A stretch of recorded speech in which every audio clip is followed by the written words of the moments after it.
करता है। 199 2, बिल्कुल सही कहा आपने।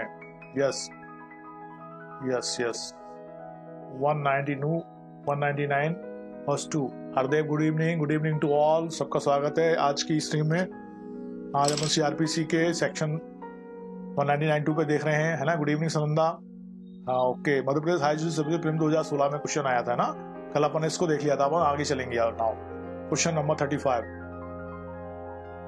आईपीसी के अध्याय 21 के अंतर्गत मानहानि के अपराध का संज्ञान लिया जा सकता है।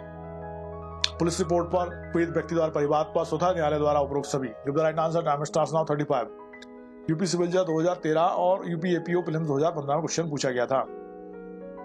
भारतीय दंड संहिता के अध्याय 21 के अंतर्गत मानहानि के अपराध का संज्ञान लिया जा सकता है। पुलिस रिपोर्ट पर, पीड़ित व्यक्ति द्वारा परिवाद पर, स्वतः न्यायालय द्वारा उपरोक्त सभी। बताइए जल्दी से।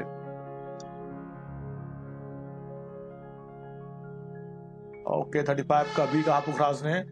एग्जैक्टली बिल्कुल सही है। 35 का बी इज करेक्ट आंसर। पीड़ित व्यक्ति द्वारा परिवाद पर, पीड़ित व्यक्ति द्वारा परिवाद पर। दंड प्रक्रिया संहिता की धारा 199 मानहानि के लिए अभियोजन से संबंधित है। इसके अनुसार दंड संहिता के अध्याय 21 के अधीन दंडनीय अपराध का संज्ञान अपराध से ग्रसित व्यक्ति के द्वारा किए गए परिवाद पर ही किया जाएगा, अन्यथा नहीं। परंतु जहां ऐसा व्यक्ति 18 वर्ष से कम आयु का है, या जड़ या पागल है, या रोग या अंग से तल्ली के कारण परिवाद करने में असमर्थ है, या ऐसी स्त्री है जो स्थानीय रूढ़ियों के अनुसार लोगों के सामने आने के लिए व्यवस्था नहीं की जानी चाहिए, वहां उसकी ओर से कोई अन्य व्यक्ति न्यायालय की अनुमति से परिवाद कर सकता है। ठीक है। Okay now question number 36। निम्न में से दंड प्रक्रिया संहिता की किस धारा के अंतर्गत सत्र न्यायालय को मामला सुपुर्द हुए बिना संज्ञान लेने की आरंभिक क्षेत्राधिकारता है? बताइए जल्दी से answer. Give the right answer. Time starts now.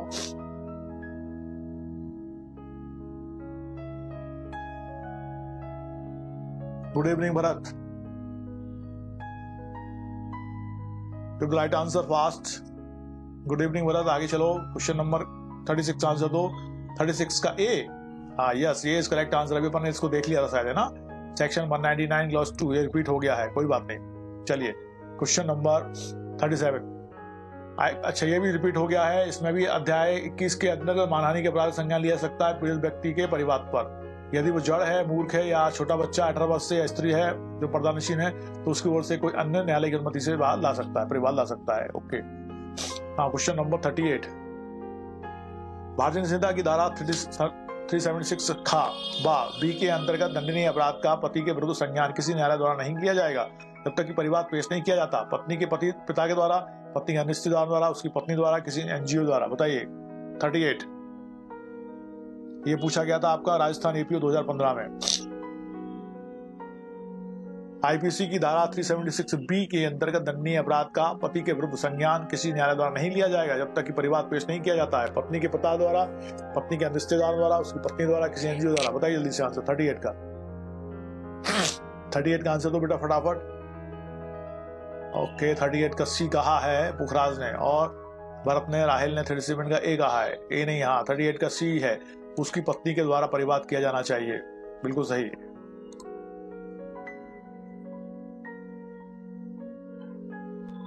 Yes question number 39।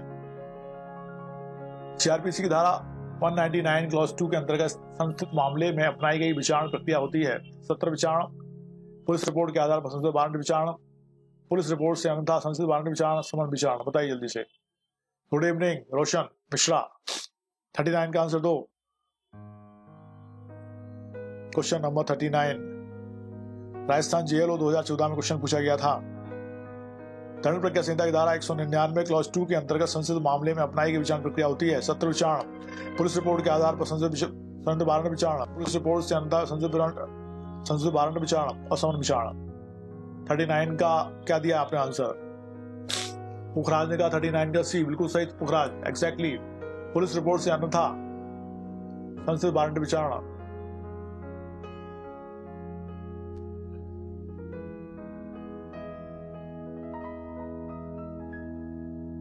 Wait, क्या गड़बड़ हो रहा है देखते हैं।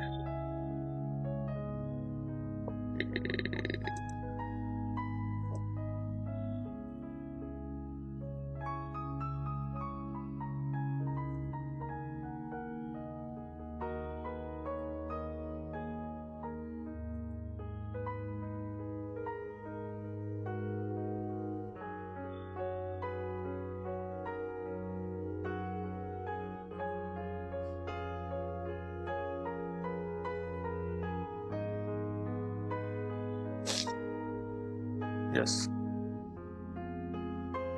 जी हो गया आंसर ना। इससे संबंधित सीआरपीसी की धारा 199(2) विशिष्ट व्यक्तियों के अभियोजन संबंधित है। इसके अनुसार कोई न्यायालय भारतीय संहिता के अध्याय 21 के अधीन आने वाले किसी अपराध के बारे में अवगत है कि वह ऐसे व्यक्ति के विरुद्ध जो ऐसे अपराध किए जाने के समय भारत का राष्ट्रपति या भारत का उपराष्ट्रपति या किसी राज्य का राज्यपाल या किसी संघ राज्य क्षेत्र का प्रशासक या संघ या किसी राज्य का या किसी संघ राज्य क्षेत्र का मंत्री अथवा संघ या किसी राज्य के कार्यकलापों के संबंध में नियोजित अन्य लोक सेवक था, तो उसके लोक कर्तव्यों के निर्वहन में उसके आचरण के संबंध में किया गया है, तब सत्र न्यायालय ऐसे अपराध का संज्ञान उसको मामला सुपुर्द हुए बिना लोक अभियोजक द्वारा किए गए परिवाद पर कर सकता है। इस प्रकार धारा 199 क्लॉज 2 के अंतर्गत संस्थित मामले में पुलिस रिपोर्ट से अन्यथा संसद वारंट विचारण प्रक्रिया होती है। ठीक है। Now question number 40। Question number 40 देखेंगे अपन। कोई न्यायालय ऐसे किसी अपराध का संज्ञान उस अपराध से व्यतीत किसी व्यक्ति अथवा उसके संबंधी जो रक्त विवाह या रक्त से संबंधित है धारा के द्वारा किए गए परिवाद पर ही करेगा, अन्यथा नहीं। जब वह अपराध धारा 498 का भारतीय दंड विधान के अधीन हो, अध्याय 20 के अधीन विवाह के विरुद्ध हो, अध्याय 21 के अधीन मानहानि संबंधी राष्ट्रपति उपराष्ट्रपति अथवा राज्य के राज्यपाल के विरुद्ध हो, अंतर्गत धारा 376A B C D भारतीय दंड विधान ऐसा मैथुन जो बलात्कार की श्रेणी में नहीं आता है। बताइए जल्दी से। Give the right answer time starts now. 40। Question number 40 का आंसर दो।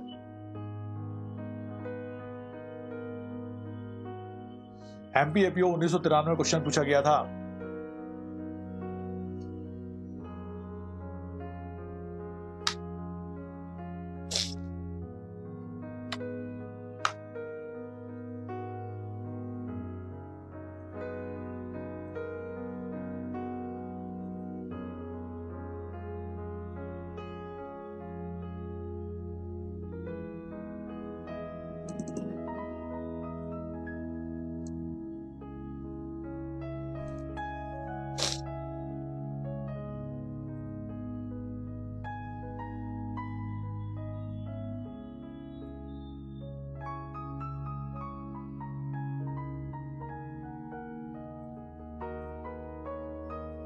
Yes,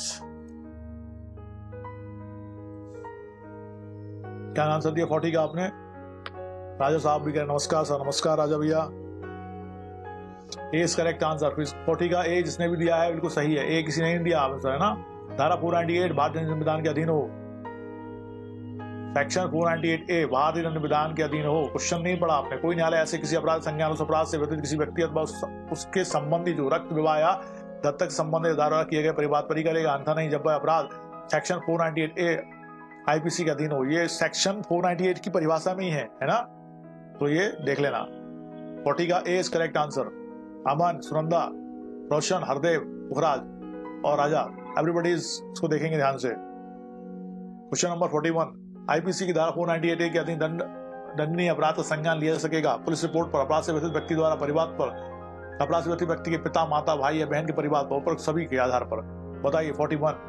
the right answer time starts now. Yes, 40 का ए है राजा। नाउ 41।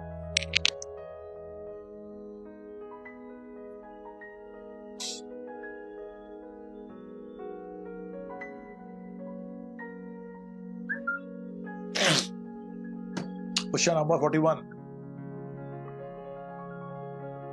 बिहार पीसी या junior film 2009। Yes, D is correct answer. 41 का डी इज करेक्ट आंसर। 41 का D दिया रोशन, सुनंदा, भरत ने, एकदम सही। उपरोक्त सभी। यस, हरदेव ने भी दिया। 41 का सी नहीं है। अमन। 42। सीआरपीसी की धारा 198 के अंतर्गत कोई न्यायालय भारतीय दंड संहिता की धारा 497 और 498 में दंडनीय अपराध का संज्ञान निम्न किस व्यक्ति के परिवाद पर करेगा? स्त्री का पति, स्त्री की माता, स्त्री का पिता, इनमें से कोई भी। बताइए 42। मध्य प्रदेश एपीओ 2000।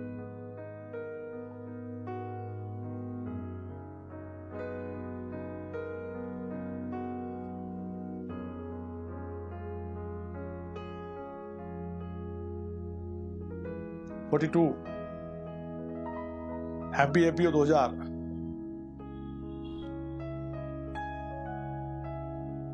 फोर 492 दंडनीय अपराध संज्ञान निम्न किस व्यक्ति के परिवाद पर करेगा? 42 का ए बिल्कुल सही है, स्त्री का पति। ठीक है, आज के परिवेश में थोड़ा सा चेंज करना पड़ेगा उसको, है ना।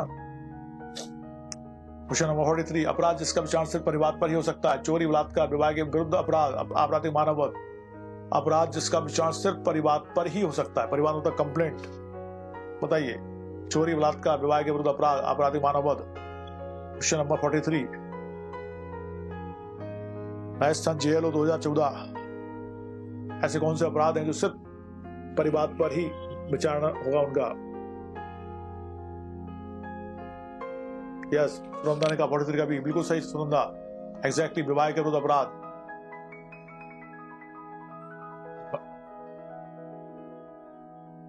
Offence against marriage, yes. Now question number 44, जब कोई किसी ऐसे अपराध का अभियुक्त हो जो उसके द्वारा कर्तव्य पालन के दौरान किया गया हो, तो कोई भी न्यायालय निम्नलिखित में से किसकी पूर्व स्वीकृति के बिना उस अपराध का संज्ञान नहीं करेगा? राज्य सरकार, उच्च न्यायालय, राज्य सरकार के परामर्श से उच्च न्यायालय, राज्य सरकार, राज्यपाल, बताइए। 44 का आंसर दीजिए। मध्यप्रदेश विभाजन 1993।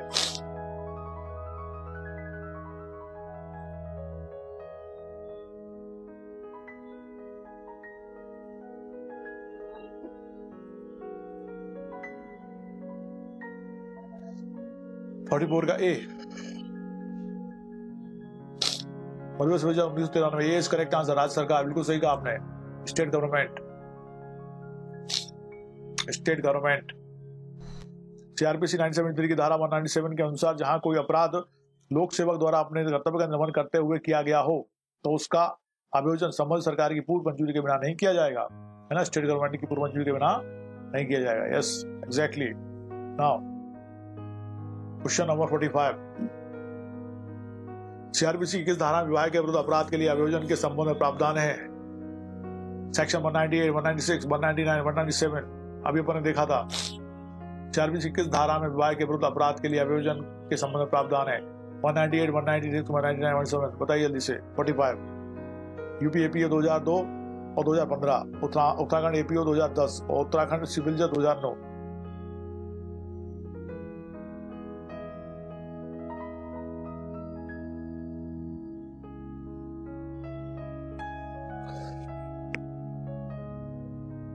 ओके, 45 का ए कहा भरत दुबे ने, सुनंदा ने, अमन ने, पुखराज ने, हरदेव, एकदम सही। Section 198 is correct answer. Section 198 इस बारे में प्रावधान करती है सीआरपीसी की। 198 में विवाह के विरुद्ध अभियोजन से संबंधित प्रावधान किया गया है। सेक्शन 198 के अनुसार कोई न्यायालय भारतीय दंड संहिता के अध्याय 20 जिसमें विवाह संबंधी अपराधों का उल्लेख है के अधीन दंडनीय अपराध का संज्ञान उस अपराध से व्यथित व्यक्ति के परिवार पर ही कर सकता है, अन्यथा नहीं। एग्जैक्टली।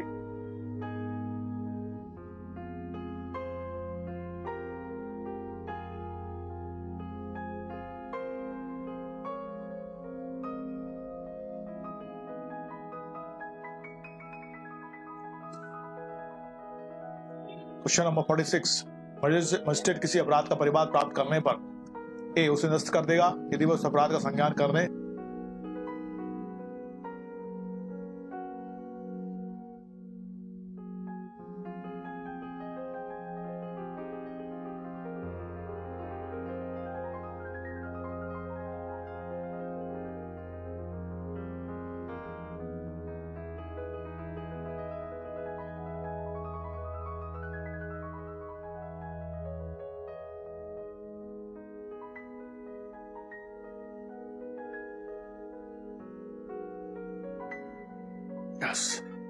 कुलदेव ने 46 का डी आंसर दे भी दिया है। डी सही है, लेकिन क्वेश्चन पढ़ने पर पहले मजिस्ट्रेट किसी अपराध का परिवाद प्राप्त करने पर उसे निरस्त कर देगा यदि वह उस अपराध का संज्ञान करने के लिए प्राधिकृत नहीं है। स्वयं मामले की जांच करेगा यदि वह अपराध का संज्ञान करने के लिए प्राधिकृत है। स्वयं मामले की जांच कर सकता है अथवा किसी पुलिस अधिकारी द्वारा अन्वेषण किए जाने के लिए निर्देश दे सकता है यदि अपराध ऐसा है जिसका संज्ञान करने के लिए वह अधिकृत है अथवा वह अपराध अन्यत्र सत्र न्यायालय द्वारा विचारणीय है। डी परिवाद से अपने सब साक्ष्यों को पेश करने की अपेक्षा करेगा और उनकी शपथ पर परीक्षा करेगा यदि वह अपराध जिसका परिवाद किया गया है सत्र न्यायालय द्वारा विचारणीय है। या 46 का डी आंसर दिया जिसने भी वो सही दिया है, बिल्कुल सही है। D is correct answer.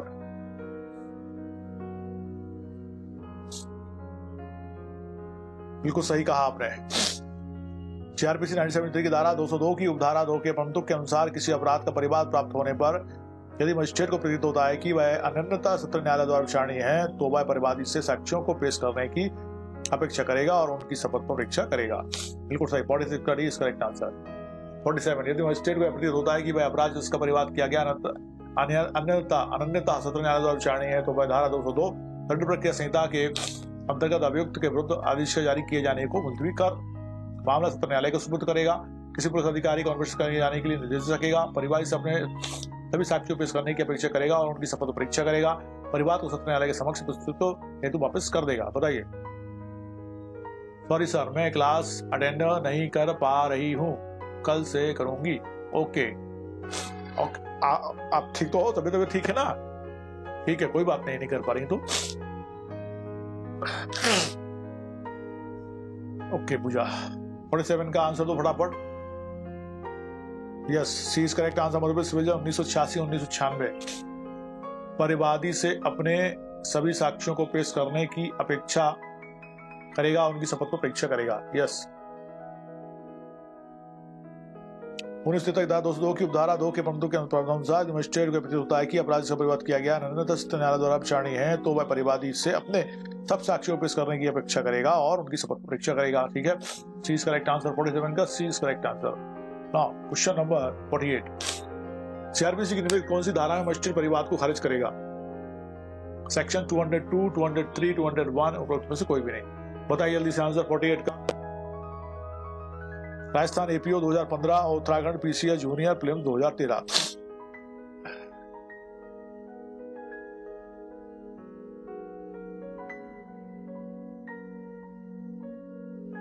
Okay okay, करो। सीआरपीसी की निम्नलिखित में से कौन सी धारा में मजिस्ट्रेट परिवाद को खारिज करेगा? सेक्शन 202, सेक्शन 203, सेक्शन 201 उपरोक्त में से कोई भी नहीं। 48 का यस, 48 का साना ने कहा है। 48 का सी इज करेक्ट आंसर, एकदम सही। और सबने भी कहा था ऊपर से, पुखराज से ने भी कहा था 48 का सी। कुलदीप, रोशन, अमन, भरत, हरदेव, साना, सेक्शन 203।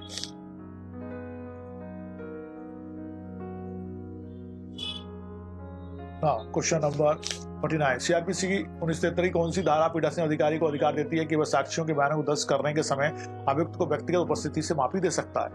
सेक्शन 299, 205, 273 और 285। बताइए जल्दी से। Question number 49, Rajasthan APO 2011, Rajasthan JLO 2014।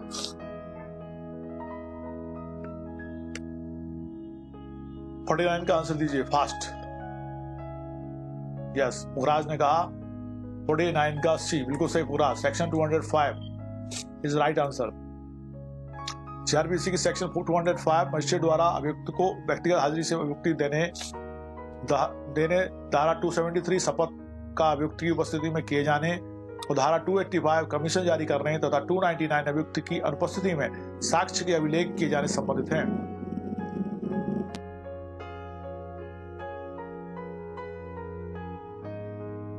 Question number 50, किस बात में निर्धारित हुआ कि अभियुक्त के विरुद्ध आरोप प्रचित करने या संज्ञान में लेने के समय अभियुक्त को कोई दस्तावेज प्रस्तुत करने का अधिकार नहीं है? अनिल रॉयल बनाम बिहार राज्य, उड़ीसा राज्य बनाम देवेंद्र नाथ पाड़ी, मनीष सिंह बनाम उत्तर प्रदेश राज्य और प्रताप सिंह बनाम झारखंड राज्य। बताइए किस मामले में ऐसा कहा गया था? Question number 50, UP APO 2007। पुखराज ने कहा 50 का बी, बिल्कुल सही पुखराज, वेरी गुड बेटा। उड़ीसा राज्य बनाम देवेंद्र नाथ पाड़ी, उड़ीसा राज्य बनाम देवेंद्र नाथ पाड़ी का जो मामला था उसमें ऐसा कहा गया था।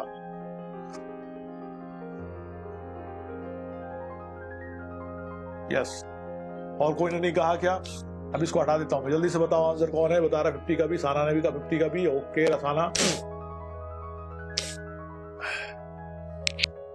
यस, रोशन ने भी कहा 50 का भी is correct answer. Now everybody is correct. Question number 51, Hardev 50 का ए नहीं है, बी है ना? अमन ने ठीक कहा। उन्हीं तथ्यों पर आधारित द्वितीय परिवाद ग्रहण किया जा सकता है जबकि पूर्व आदेश पारित हुआ हो। अपूर्ण रिकॉर्ड के आधार पर परिवाद की प्रकृति के संबंध में भ्रम के आधार पर आदेश का शुल्क प्रस्तुत नहीं करने के कारण धारा 202 के अंतर्गत की गई जांच के आधार पर। बताइए जल्दी से आंसर। 51, मध्य प्रदेश अतिरिक्त जिला एवं सत्र न्यायाधीश प्रीलिम्स 2010 में क्वेश्चन पूछा गया था।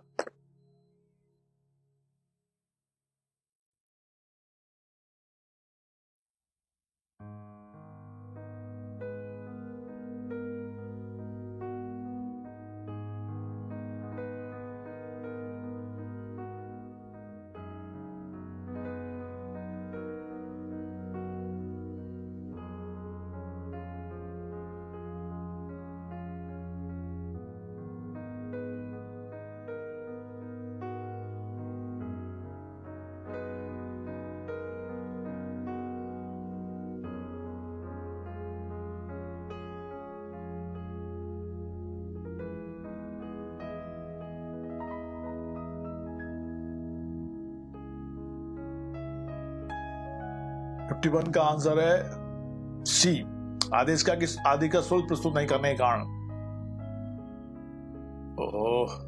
आदेश का शुल्क प्रस्तुत नहीं करने के कारण उन तथ्यों पर आधारित द्वितीय परिवाद ग्रहण किया जा सकता है जबकि पूर्व आदेश पारित हुआ हो।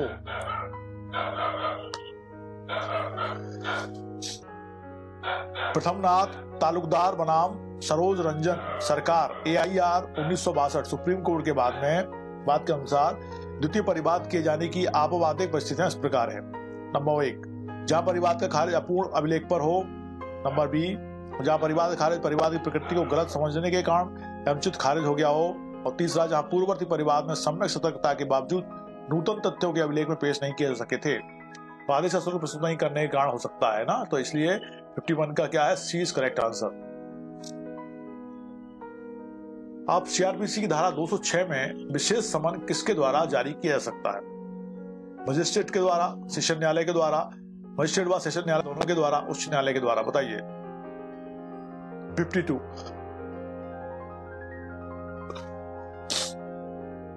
मध्य प्रदेश ADPO 2015 क्वेश्चन पूछा गया था। सेक्शन 206 में विशेष समन किसके द्वारा जारी किया जा सकता है? 52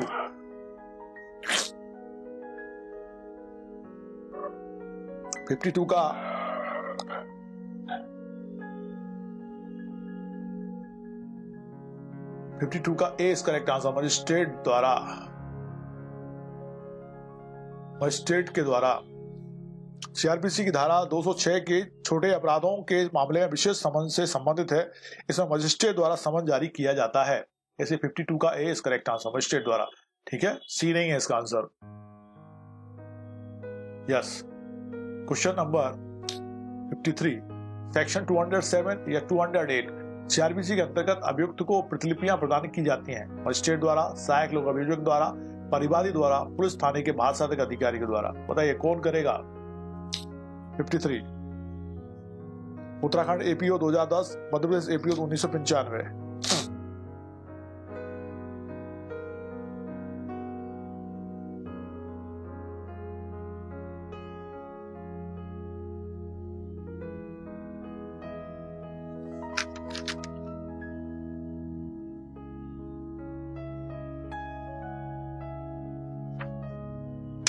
यस, बिल्कुल सही कहा। 53 का मजिस्ट्रेट को द्वारा प्रतिलिपियां प्रदान की जाती हैं। मजिस्ट्रेट को द्वारा प्रतिलिपियां प्रदान की जाती हैं। यस। नाउ क्वेश्चन नंबर 54, क्या छोटे अपराधों के मामले में कोई व्यक्ति न्यायालय में उपस्थित हुए बिना अर्थदंड डाक द्वारा अदा कर सकता है? यदि हाँ तो किस प्रावधान के अंतर्गत? हाँ, सेक्शन 207, 206, 210 और 294 प्रक्रिया संहिता के तहत। बताइए किसके अंतर्गत? 54 का आंसर देना है अपन को। छत्तीसगढ़ सिविल जज 2003 और 2007 में क्वेश्चन पूछा गया था। किस प्रावधान के अंतर्गत ऐसा कर सकते हैं?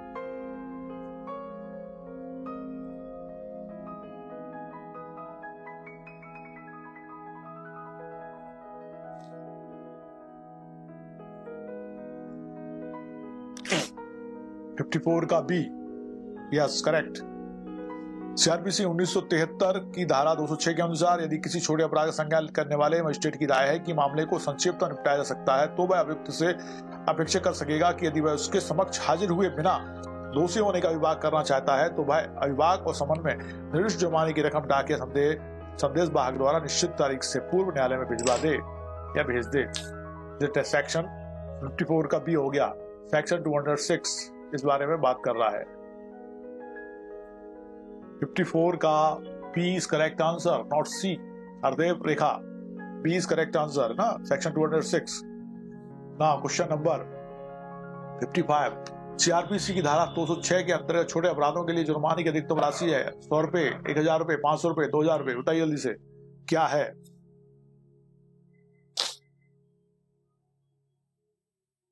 Rajasthan APO 2015, Rajasthan JLO 2014, Bihar PCI junior prelim 2009, Madhya Pradesh APO 2008। कितनी राशि है जुर्माने के लिए? 55 का सी आंसर दिया है इसने, रोशन ने, कुलदीप ने, सुनंदा ने। एकदम सही, 1000 रुपीज एग्जैक्टली सही है, 1000 रुपए। दंड प्रक्रिया संहिता 1973 की धारा 206 के अंतर्गत छोटे अपराधों के लिए जुर्माने की अधिकतम राशि 1000 रुपए है और दंड प्रक्रिया संहिता संशोधन अधिनियम 2005 के पूर्व यह राशि 100 रुपए थी। इन 2005 के संशोधन द्वारा इसे 1000 रुपए कर दिया गया है, किंतु इसके अंतर्गत कोई ऐसा अपराध नहीं है जो मोटर यान अधिनियम 1939 के अधीन या किसी ऐसी विधि के अधीन जिसमें दोषी होने के विभाग पर अभियुक्त की अनुपस्थिति में उसको दोषित करने के लिए उपबंध इस प्रकार दंडनीय है ना, ध्यान रखना। Question number 56।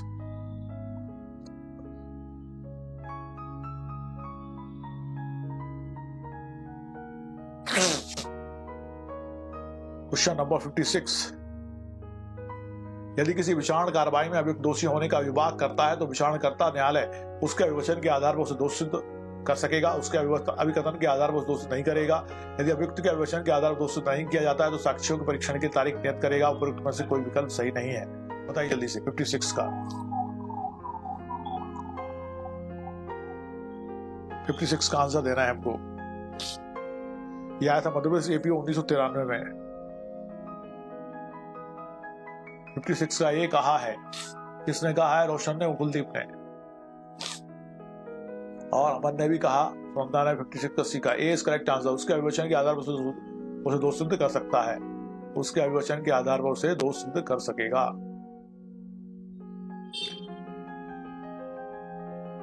छोटे मामलों पीटी ऑफेंसेस के विचारण की कार्रवाई में यदि अभियुक्त दोषी होने का विभाग करता है तो विचारणकर्ता न्यायालय उसके अभिवचन के आधार पर उसे दोष सिद्ध कर सकेगा। इस दौरान अभियुक्त की न्यायालय में उपस्थिति भी आवश्यक नहीं होगी, सेक्शन 206 एवं 253 के अंतर्गत। ठीक है। Now question number 57। प्रत्येक दंड के मामले में मजिस्ट्रेट द्वारा अभियुक्त को दोषी करार करने के बाद दंडादेश से पूर्व अभियुक्त की सुनवाई आवश्यक होगी। गलत समन मामलों में आवश्यक नहीं है। सही बिना सुनवाई के लिए दंडादेश पारित किया जा सकता है, केवल सजा वारंट भेजने की पहले आवश्यक है, किसी भी मामले में आवश्यक नहीं है। बताइए जल्दी से। 57। छत्तीसगढ़ सिविल जज 2003 और यूपी 2005-2007 में क्वेश्चन पूछा गया था।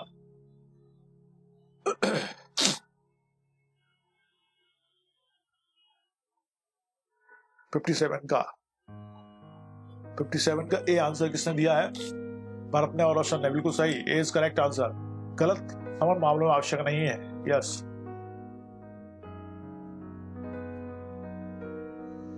सीआरपीसी 1973 के अंतर्गत सत्र विचारण और वारंट विचारण में अभियुक्त को दोषी करार देने के बाद दंडादेश के पूर्व अभियुक्त की सुनवाई आवश्यक है, लेकिन समन मामलों में सुनवाई आवश्यक नहीं होती है, सेक्शन 206 और 253।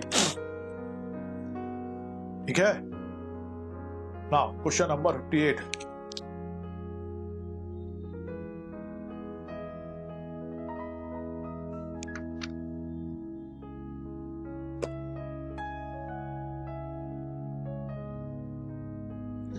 दंड प्रक्रिया संहिता 1973 के अधीन अपराधों को जोड़ा या संशोधित किया जा सकता है, सेक्शन 211, 215, 212, 216 में। किसमें बताओ? Uttarakhand PCR junior film 2011-2014। 58 का ए नहीं है, 58 का डी इज करेक्ट आंसर। किसने दिया है? पुखराज ने। वेरी गुड पुखराज। धारा 216 सीआरपीसी की धारा 216 क्लॉज 1 के अनुसार न्यायालय निर्णय सुनाए जाने के पूर्व किसी समय आरोप में परिवर्तन या परिवर्धन कर सकता है। परिवर्तन या परिवर्धन, परिवर्तन माने चेंज, परिवर्तन माने ज्यादा बढ़ा देना। यस, 58 का डी। Now question number 59। दंड प्रक्रिया संहिता की धारा 216 में न्यायालय को अधिकार प्राप्त है केवल आरोप में परिवर्तन करने का, केवल आरोप में परिवर्तन करने का। आरोप में ना तो परिवर्तन करने का ना ही परिवर्तन करने का, आरोप में परिवर्तन व परिवर्तन दोनों करने का। अभी अपन ने देखा ना, इसका आंसर तो जल्दी से 59 का।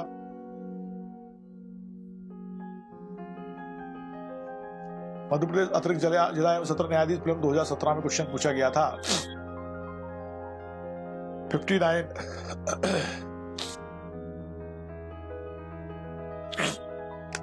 यस, 59 का भी डी है। कुलदीप ने कहा बिल्कुल डी बिल्कुल सही है। सुनंदा ने भी कहा, रामस्वरूप ने भी कहा, भरत ने, पुखराज ने, अमन ने। एकदम सही।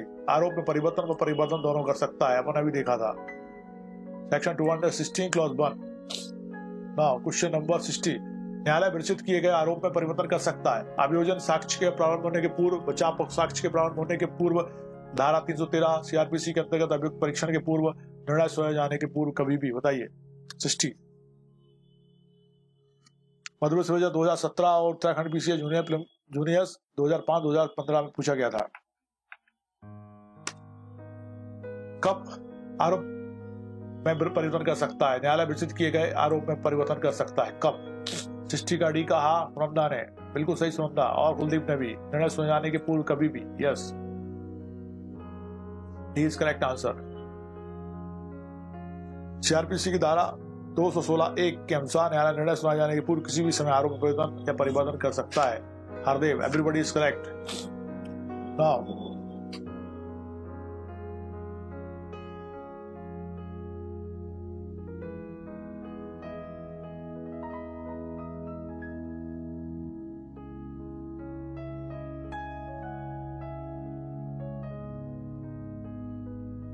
क्वेश्चन नंबर 61, आरोप तय करने में गलतियां एवं लोभ सभी परिस्थितियों में तात्विक होगा, विचारण को निरस्त करेगा, केवल तब तात्विक होगा अगर इसके कारण न्याय नहीं हो पाया है। तात्विक होगा एवं अभियुक्त निर्दोष साबित होने का दायी होगा। अगर अभियुक्त वास्तव में गलतियों से बुलाव में पड़ गया है तो भी तात्विक नहीं होगा। बताइए। 61, राजस्थान जेएलओ 2014।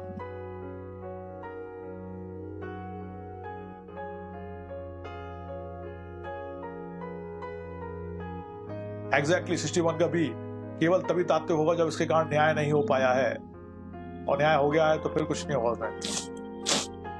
61 का B is correct answer. Hardev, 61 का बी है।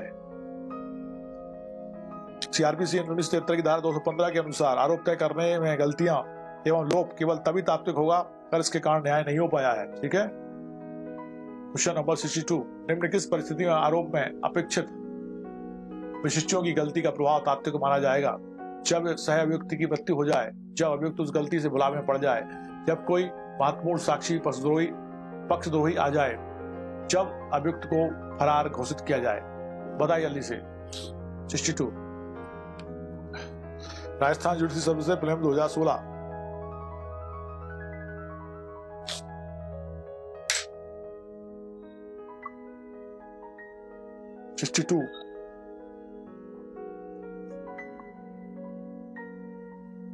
कुलदीप ने कहा 62 अभी, जब अभियुक्त उस गलती से भुलावे में पड़ जाए, बिल्कुल सही, बी इज करेक्ट आंसर। जब अभियुक्त उस गलती से भुलावे में पड़ जाए तभी वो ये माना जाएगा कि प्रभाव तात्विक माना जाएगा। ऐसा तो सेक्शन 215 के अनुसार अपराध के या उन विशिष्टों के जिनका आरोप में कथन होना अपेक्षित है, कथन करने में किसी गलती को और उस अपराध का या उन विशिष्टों के कथन करने में किसी लोभ को मामले के किसी प्रक्रम में तभी तात्विक माना जाएगा जब ऐसी गलती या लोभ में अभियुक्त वास्तव में भुलावे में पड़ गया है और उसके कारण न्याय नहीं हो पाया है, अन्यथा नहीं। यस। क्वेश्चन नंबर 63, सीआरपीसी 1973 के अंतर्गत एक आरोप को लिखा जाएगा उस भाषा में जिसे अभियुक्त समझता है, उस भाषा में जिसे साक्षी समझते हैं, न्यायालय की भाषा में, हिंदी भाषा में। बताइए किस भाषा में? Uttarakhand PCA junior prelims 2014। CrPC 1973 के अंतर्गत एक आरोप को लिखा जाएगा उस भाषा में जिसे अभियुक्त समझता है, उस भाषा में जिसे साक्षी समझते हैं, न्यायालय की भाषा में, हिंदी भाषा में। यस। 63 का डी नहीं है Roshan. Yes, C is correct answer. Sana ने भी कहा, मुखराज ने भी, स्वरूप ने भी, सुनंदा ने भी और अमन ने भी। न्यायालय की भाषा में लिखा जाएगा। 63 का सी। सेक्शन 211 आरोप की अंतर्वस्तु का उल्लेख करती है और धारा 211 क्लॉज 6 के अनुसार आरोप न्यायालय की भाषा में लिखा जाएगा। सेक्शन 211 क्लॉज 6 के अंतर्गत। 64 गलत कथन सुनिए। आपर वस्तु विशेष की विशेष समय और स्थान पर चोरी करने का अभियोग है। यह आवश्यक नहीं कि आरोप में वह रीति उपवर्णित हो जो जिसमें चोरी की गई है। आपर बा के साथ कथित समय पर और कथित स्थान में छल करने का अभियोग है। आरोप में वह रीति इसमें आ ने बा के साथ छल किया वर्णित करनी होगी। आपर कथित समय पर और कथित स्थान पर मिथ्या साक्ष्य देने का अभियोग है। आरोप में आ द्वारा दिए गए साक्ष्य का वह भाग उपवर्णित करना होगा इसका मिथ्या होना विकसित है। आपर कथित समय और कथित स्थान पर बाकी हत्या करने का अभियोग है। आरोप में वह रीति उपवर्णित करनी होगी जिसमें आ ने बाकी हत्या की है। अब आपको बताना इसमें गलत आंसर क्या है। 64 मध्य प्रदेश एपीओ 1997।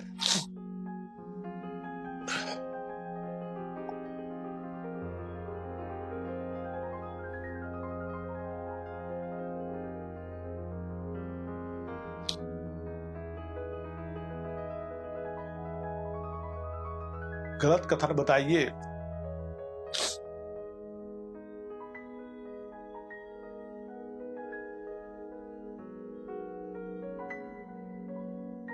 64 का डी इज करेक्ट आंसर। आ पर कथित समय और कथित स्थान पर बाकी हत्या करने का अभियोग है। आरोप में रीति वर्णित करनी होगी, इसमें आने बाकी हत्या की कोई आवश्यक नहीं है।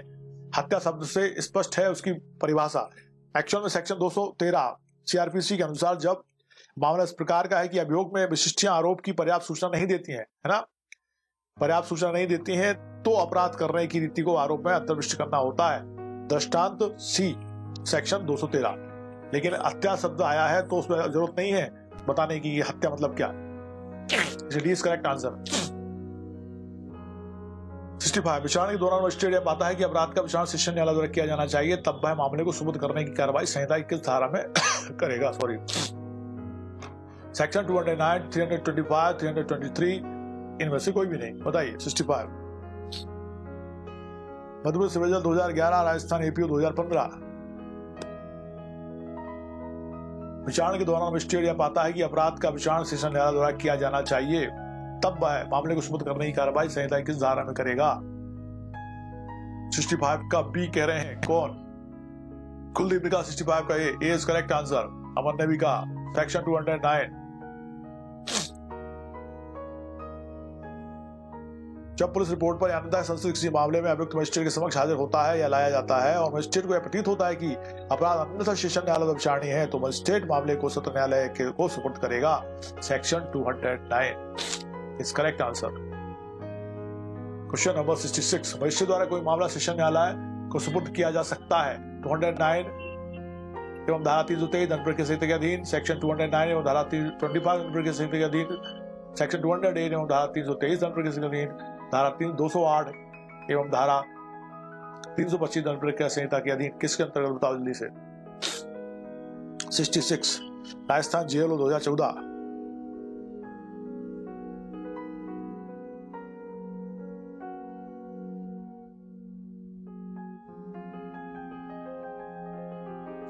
का ए इज करेक्ट आंसर। सोमदार ने कहा 66 का ए। भरत दुबे ने रोशन ने कहा है ओके। अमन भी कह रहे हैं सेक्शन 209 धारा 323 सीआरपीसी के अधीन। यस 66 का इज करेक्ट आंसर। 67 आरोप में निम्नलिखित में से कौन सी विशिष्टि होना आवश्यक नहीं है। उस अपराध का विवरण जिसके लिए अभियुक्त को आरोपित किया जा रहा है, आवश्यक रूप से उसमें अंतर्विष्ट अपराध की परिभाषा विधि की धारा जिसके विरुद्ध अपराध कथित रूप से कारित किया गया है, अभियुक्त अपराध के समय तथा स्थान की विशिष्टियां, जिस रीति से अपराध कारित किया गया उसकी विशिष्टियां, क्या नहीं होना चाहिए, होना आवश्यक नहीं है। 67 यूपी एपीओ सप्लीमेंट 2007।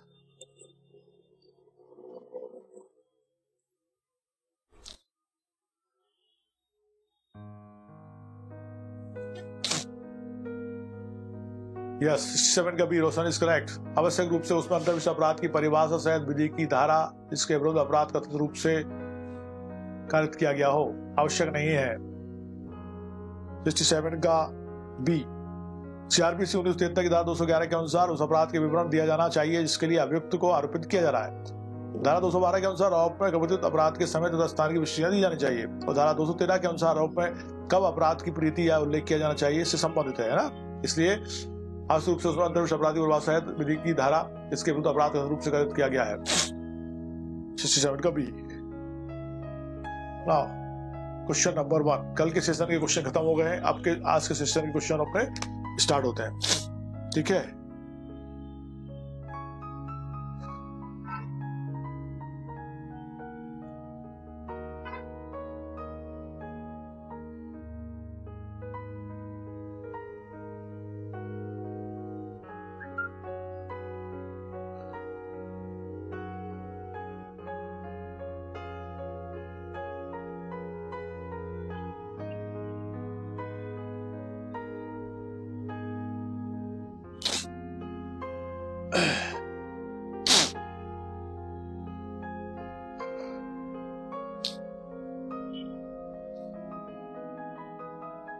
सीआरपीसी की धारा 216 में न्यायालय को अधिकार प्राप्त है केवल आरोप में परिवर्तन करने का, आरोप में ना तो परिवर्तन करने का ना ही परिवर्तन करने का, आरोप में परिवर्तन का परिवर्तन करने का। बताइए फर्स्ट का डी आपने दिया answer. Yes D is correct answer. अभी अपन ने देखा था इस क्वेश्चन को, है ना, बिल्कुल सही कहा आपने।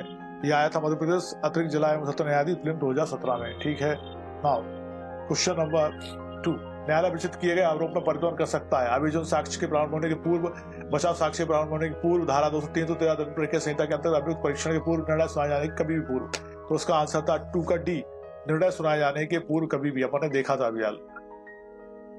ठीक है, 2-3 क्वेश्चन रिपीट हो गए हैं।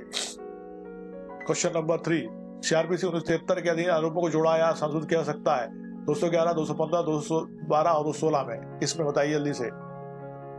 Third, Uttarakhand PCA junior film 2011 और 2014 किस सेक्शन के अंतर्गत आरोपों को जोड़ा या संशोधित किया जा सकता है? 3 का आंसर दो फटाफट।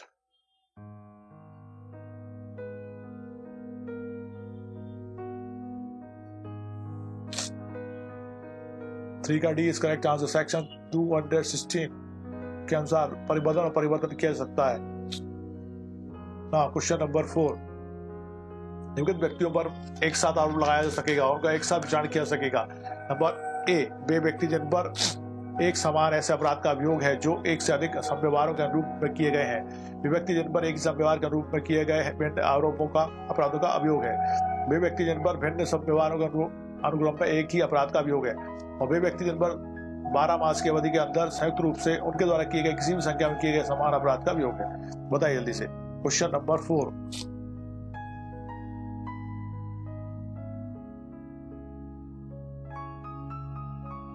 MPAPO 1993।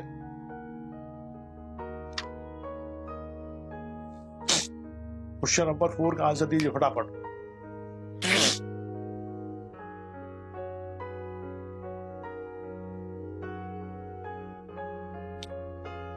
क्वेश्चन नंबर 4 का आंसर दो फास्ट।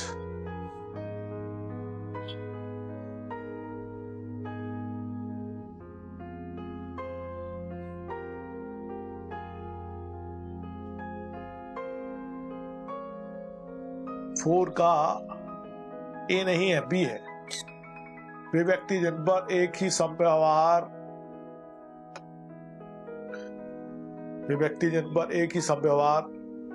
के अनुक्रम में किए गए भिन्न अपराधों का अभियोग है। 4 का B is correct answer. CrPC 1973 की धारा 323 के खंड डी के अनुसार वे व्यक्ति जिन पर एक ही संव्यवहार के अनुक्रम में किए गए भिन्न अपराधों का आरोप है पर एक साथ आरोप लगाया जा सकेगा और एक साथ विचार किया जा सकेगा। 4 का B is correct answer. Now question number 5, session विचारणा में अभियोजन के साक्ष्य के लिए तारीख सेशन जज द्वारा तब निर्धारित की जाती है जब अभियुक्त दोषी होने के विभाग से इंकार कर देता है, विचारणा किए जाने का दावा करता है, दोषी होने के विभाग पर दोष सिद्ध नहीं किया जाता है। अब सभी क्या क्वेश्चन पूछा है? सेशन विचारणा में अभियोजन के साक्ष्य के लिए तारीख सेशन जज द्वारा तब निर्धारित की जाती है जब अभियुक्त दोषी होने के विभाग से इंकार कर देता है, विचारणा किए जाने का दावा करता है, दोषी होने के विभाग पर दोष सिद्ध नहीं किया जाता है। उपरोक्त सभी बताइए जल्दी से आंसर 5 का। Jharkhand PCA junior film 2012। Yes, 5 का डी दिया है रोशन ने। वेरी फास्ट रोशन, बिल्कुल सही कहा आपने। उपरोक्त सभी डी इज करेक्ट आंसर। 5 का डी है अमन, नॉट ए। 5 का डी है कुलदीप।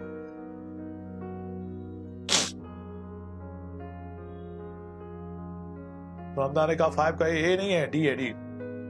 दोषी होने का विभाग से इंकार कर दिया उसने, ठीक है। विचारणा किए जाने का दावा कर रहा है, ये भी ठीक है। दोषी होने के विभाग पर दोष सिद्ध नहीं किया जाता है तो फिर वो ऊपर सभी में क्या हो जाएगा? साक्ष्य के तारीख सेशन द्वारा जज द्वारा निर्धारित की जाती है। यस, 5 का डी। क्वेश्चन नंबर 6, कई व्यक्तियों के संयुक्त परीक्षण की अनुमति है। सेक्शन 219, 221, 222, 223 सीआरपीसी के अंतर्गत। बताइए। झारखंड सिविल जज फिल्म 2015, मध्य प्रदेश हायर जज civil film 2010, Uttarakhand APO 2010।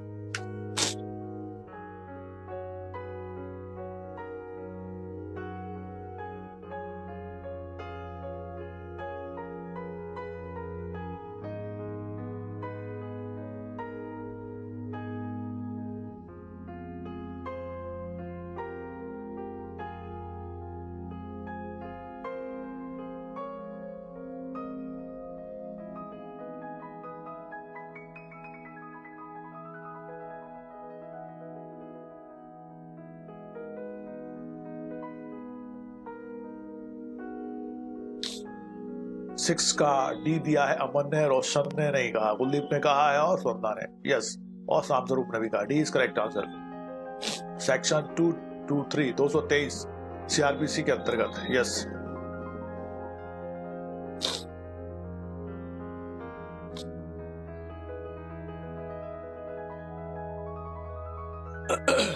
CrPC 1973 की धारा 223 में कई व्यक्तियों पर संयुक्त आरोप लगाकर उन पर संयुक्त रूप से परीक्षण या विचारण किया जा सकता है।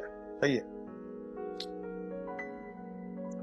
क्वेश्चन नंबर 7 बहुत बारीक हो गया है, तो भाई बारीक हो गया है, लेकिन आपको पढ़ने में नहीं आएगा तो आप इसका प्रिंट ले लेना और स्क्रीनशॉट लेके पढ़ के देखना है ना। मैं पढ़ के सुनाता हूं, उसे ध्यान से सुनना। ए पर एक ऐसे कृत्य का अभियुक्त है, एक ऐसे कृत्य का अभियुक्त है जो चोरी अथवा चुराई गई संपत्ति प्राप्त करना या आपराधिक न्यासभंग की कोटि में आ सकता है। ए को चोरी के लिए आरोपित किया जाता है। ऐसा प्रकट होता है उसने आपराधिक न्यासभंग का अपराध किया है। उसे आपराधिक न्यासभंग के लिए दोषित किया जा सकता है, यद्यपि उसे ऐसे अपराध के लिए आरोपित नहीं किया गया था। उसे आपराधिक न्यासभंग के लिए दोषित नहीं किया जा सकता क्योंकि उसे ऐसे अपराध के लिए आरोपित नहीं किया गया था। उसे ना तो चोरी और ना ही आपराधिक न्यासभंग के लिए दोषित किया सकता है। उसे केवल चोरी के लिए दोषित किया सकता है क्योंकि उसे चोरी के लिए आरोपित किया गया था। बताइए। 7 यूपी सिविल जज 2013, मध्य प्रदेश सिविल जज 1996। यस, 7 का एक कहा रोशन ने, वेरी फास्ट रोशन, एकदम सही कहा आपने। उसे आपराधिक न्यासभंग के लिए दोषित किया जा सकता है, यद्यपि उसे ऐसे अपराध के लिए आरोपित नहीं किया गया था। बहुत बढ़िया। 7 का is correct answer. Roshan Kuldeep is correct.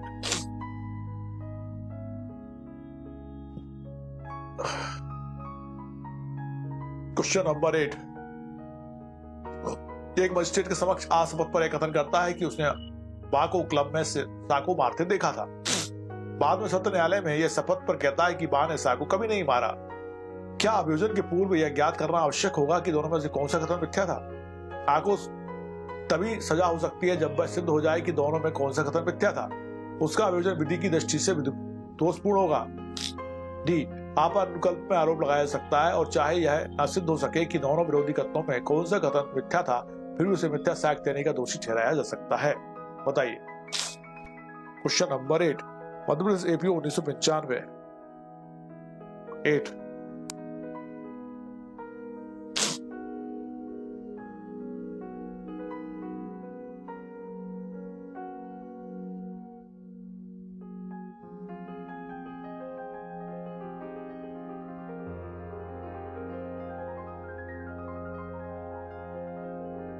Yes, D is correct answer.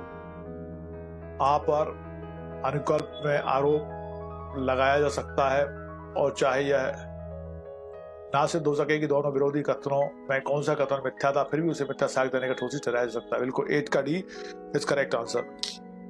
दंड प्रक्रिया संहिता 1973 की धारा 221 की उपधारा 2 के अनुसार जब अभियुक्त पर एक अपराध का आरोप लगाया गया है और साक्ष्य से प्रतीत होता है कि उसने भिन्न अपराध किया है जिसके लिए उस पर आरोप लगाया जा सकता था, तो वह उस अपराध के लिए दोषित किया जा सकता है जिसका उसके द्वारा किया जाना दर्शित है, यद्यपि उसके लिए उस पर आरोप नहीं लगाया गया था। दृष्टांत C section 221। Yes. Question number 9। का पर एक बार चोरी और दूसरी बार घोरपति का आरोप है।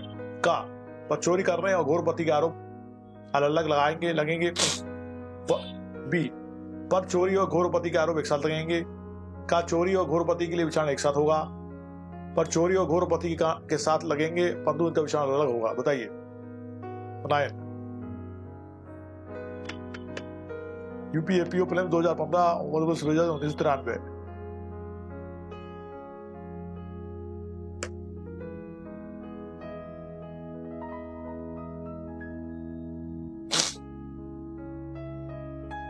नाइन का एक कहा रोशन ने, बिल्कुल सही।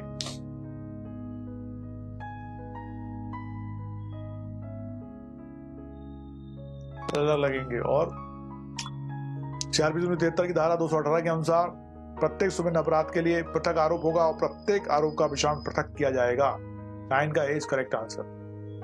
अर्चित 9 का सी नहीं है, ए है। A is correct answer.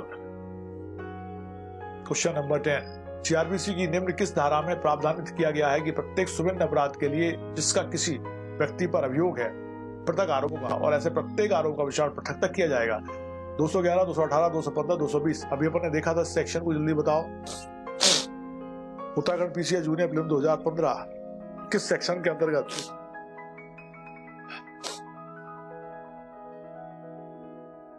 Ten का सी कुलदीप ने कहा, बिल्कुल सही, सेक्शन 218 इस करेक्ट आंसर। सेक्शन 218 218 के अनुसार प्रत्येक सुमेध अपराध के लिए पृथक आरोप होगा और प्रत्येक आरोप का विचारण पृथक किया जाएगा। टेन का सी है, बिल्कुल सही। रोशन, कुलदीप, सौंदा, अमन।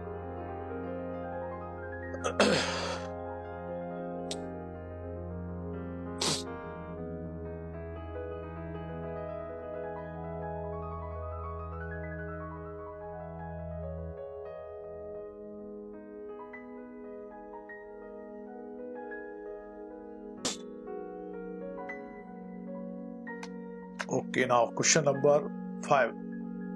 11 ए पर बी को लूटने तथा स्वेच्छापति कार्य करने का आरोप है। क्या ए के विरुद्ध भारतीय संहिता 1860 की धारा 323, 392, 394 के अधीन अपराधों के लिए पृथक आरोप लगाया सकेगा? हाँ, नहीं, सत्र न्यायालय की पूर्व अनुमति से न्यायालय के विवेक पर निर्भर करता है। बताइए जल्दी से। सत्र न्यायालय की पूर्व अनुमति से न्यायालय के विवेक पर निर्भर करता है। Question number 11 Uttarakhand PCS junior prelim 2014, Chhattisgarh civil जज 2003, राजस्थान जेएलओ 2014। बताइए जल्दी से। 11 का ए कहा रोशन ने और कुलदीप ने, बिल्कुल सही बेटा। हाँ, लगाया जा सकता है। संहिता की धारा 218 के अनुसार प्रत्येक सुभिन्न अपराध के लिए पृथक आरोप होगा और ऐसे प्रत्येक आरोप का विचारण पृथक किया जाएगा। प्रस्तुत उदाहरण में 2 सुभिन्न अपराधों लूट तथा स्वेच्छापति कार्य करने का आरोप पृथक लगाया जा सकता है। ठीक है, लूट तथा स्वेच्छापति। यस, हाँ। अच्छा, 11 का बी नहीं है, हाँ है। 12 12 महीनों के अंदर एक ही प्रकार के खालिस्तान अपराधों के लिए अभियुक्त को दंडित प्रक्रिया संहिता के प्रावधानों के अनुसार 1 साल आरोपी बनाया जा सकता है। 3, 5, 2 और 4 कितने अपराधों के लिए? 12 महीनों के अंदर एक ही प्रकार के खालिस्तान अपराधों के लिए अभियुक्त को दंडित प्रक्रिया संहिता के प्रावधानों के अनुसार 1 साल आरोपी बनाया जा सकता है। 3, 5, 2 और 4। राजस्थान एपीओ 2015। 12 का ए, यस, 3 अपराधों के लिए, यस। की धारा 219 की उपधारा 1 के अनुसार जब किसी व्यक्ति पर एक ही किस्म के ऐसे एक से अधिक अपराधों का अभियोग है जो उन अपराधों में से पहले अपराध से लेकर अंतिम अपराध तक 12 मास के अंदर किए गए हैं, चाहे वह एक ही व्यक्ति के बारे में किए गए हो या नहीं, तब उनमें 3 से अधिक कितने ही अपराधों के लिए एक ही विचारण में आरोप लगाया और विचारण किया सकता है। 3 से अधिक मतलब 3 से अधिक नहीं होंगे। 12 का ए इज करेक्ट आंसर। इस किसने दिया है? कुलदीप, वृंदा, अमन। ओके, रोशन, 12 का ए है। क्वेश्चन नंबर 13 सीआरपीसी 1973 की धारा 219 के अंतर्गत एक ही किस्म के अपराध से तात्पर्य है जब वे दंड की समान मात्रा से दंडनीय होते हैं, जब वे एक ही धारा के अधीन दंडनीय होते हैं, जब वे भारतीय संहिता किसी विशेष स्थानीय विधि की एक ही धारा के अधीन दंड की समान मात्रा से दंडनीय होते हैं। उपरोक्त में से कोई भी नहीं। बताइए। 13 Bihar PCS junior prelim 2009।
Thirteen का आंसर क्या दिया आपने? सी।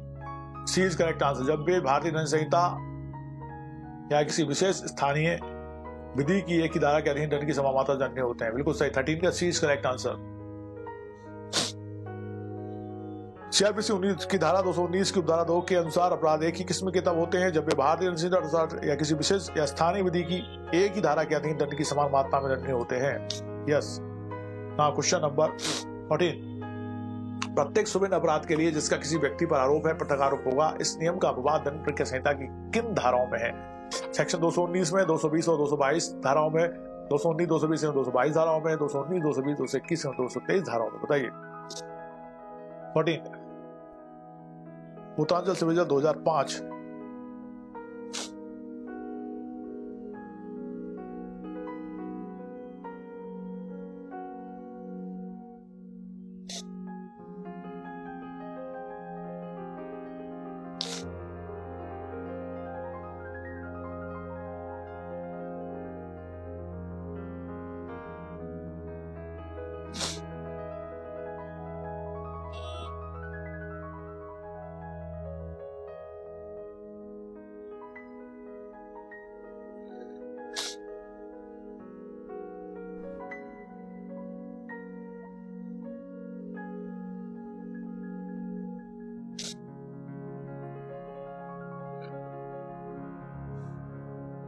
आपके मंदाकिनी कह रही हैं डी।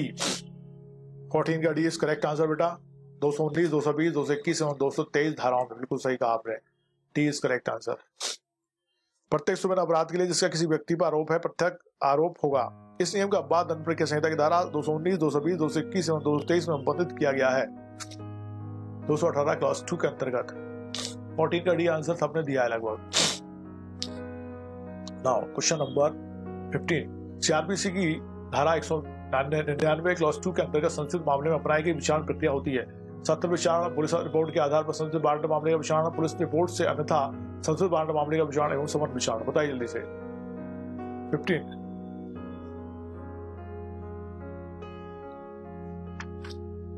यूपीएपीओ 2005 2007 में क्वेश्चन पूछा गया था।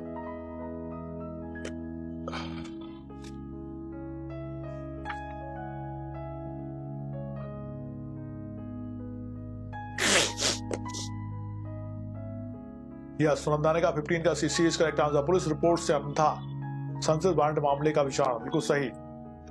सेक्शन 237 क्लॉज 1 यह प्रावधान करती है कि धारा 199 क्लॉज 2 के अधीन मामले का संज्ञान करने वाला सत्र न्यायालय मामले का विचारण पुलिस रिपोर्ट से अन्यथा संसद वारंट मामले के अनुसार किया जाएगा।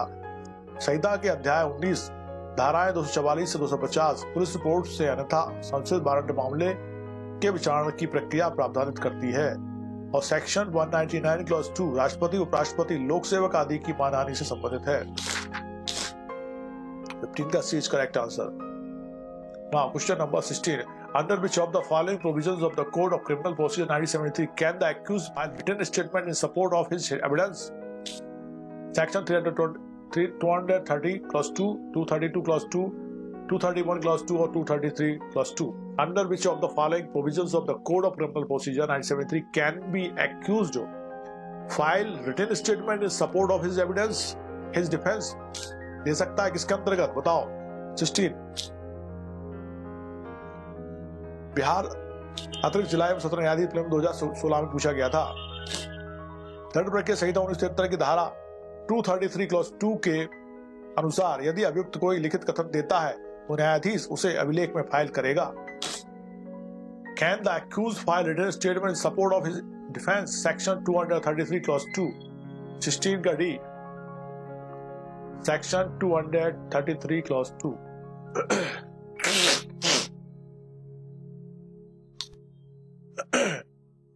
Section 233 clause 2। 16 का क्या है? सी नहीं डी। सेक्शन 233 क्लॉज 2 में है ये बात लिखी हुई। अब 16 का डी है, डी। Now question number 17। उन अपराधों के मामलों में जहां आरोप की रचना आवश्यक है, आरोप की रचना के पश्चात विचारण में अभियुक्त को उन्मोचित किया सकता है। अभियुक्त को केवल उन्मोचित अथवा दोषी नहीं ठहराया जा सकता है। अभियुक्त को केवल दोषी ठहराया जा सकता है या दोष मुक्त किया जा सकता है। अभियुक्त को दोषी ठहराया जा सकता है या उन्मोचित अथवा दोष मुक्त किया जा सकता है। बताओ। उन अपराधों के मामलों में जहां आरोप की रचना आवश्यक है, आरोप की रचना के पश्चात विचारण में क्या हो सकता है? एमपीएपीओ 1995, जहां पे आरोप की भर्त्सना हो गई है, जहां आरोप की भर्त्सना आवश्यक है, आरोप की भर्त्सना हो गई है, तो उसके बाद क्या होगा? 17 का आंसर दो बेटा। कौन ने दिया है? मंदाकिनी तुमने दिया है क्या? आप इस क्वेश्चन को इंडिकेट नहीं कर रहे हो। क्या क्वेश्चन है? क्वेश्चन नंबर डालो उसमें तो मुझे पता पड़े क्वेश्चन किस क्वेश्चन का आंसर देगा। 17 का सी इज करेक्ट आंसर। यदि आपने सी कहा था इसका 17 का तो बिल्कुल सही है। अभियुक्त को केवल दोषी ठहराया जा सकता है या दोष मुक्त किया जा सकता है। ठीक है, या 17 का C is correct answer. Okay, now question number 18। CrPC 1973 के अंतर्गत हत्या के मामले में कौन सा न्यायालय विचारणा कर सकता है? हत्या के मामले में कौन सा न्यायालय विचारणा कर सकता है? प्रथम श्रेणी मजिस्ट्रेट, मुख्य न्यायिक मजिस्ट्रेट, सत्र न्यायाधीश, उपरोक्त में से कोई भी न्यायालय? बताओ जल्दी से। 18 Uttarakhand PCI junior prelim 2008, judicial magistrate first class, CJM या सेशन जज, कौन करेगा? बताओ। ओके, 18 का सी कहा कुलदीप ने, वेरी फास्ट, और रोशन ने, सुनंदा ने भी, और अमन ने भी। ओके, सत्र न्यायाधीश बिल्कुल सही कहा आपने। 1973 की प्रथम अनुसूची के अनुसार हत्या के मामले में विचारण सत्र न्यायाधीश का न्यायालय ही करेगा। यस, 18 का C is correct answer. Now question number 19। सत्र न्यायालय के समक्ष किसी विचारणा में यदि न्यायाधीश की राय है कि उक्त अपराध अन्यथा सत्र न्यायाधीश द्वारा विचारणीय नहीं है, तो वह मामले को विचारणा के लिए किसे भेजेगा? मुख्य न्यायिक मजिस्ट्रेट को, प्रथम श्रेणी न्यायिक मजिस्ट्रेट को, अतिरिक्त सत्र न्यायाधीश को, मुख्य न्यायिक मजिस्ट्रेट या किसी अन्य प्रथम श्रेणी न्यायिक मजिस्ट्रेट को। कॉन्स्टिट्यूशन ही हो गया है सर? नहीं हुआ, कॉन्स्टिट्यूशन नहीं हुआ, अभी होगा कॉन्स्टिट्यूशन है। बाकी सब जो हो गए ना बेटा, उनको देख सकते हो आप, सारे के सारे इस पे अपलोडेड हैं, आप उनको कभी भी देख सकते हो। बल्कि इसमें जैसे कई बार टाइम वेस्ट हो जाता है ना, तो उसको मैंने वीडियो में कन्वर्ट करके भी डालता हूं ताकि आप उनको शॉर्ट में भी देख सको, है ना।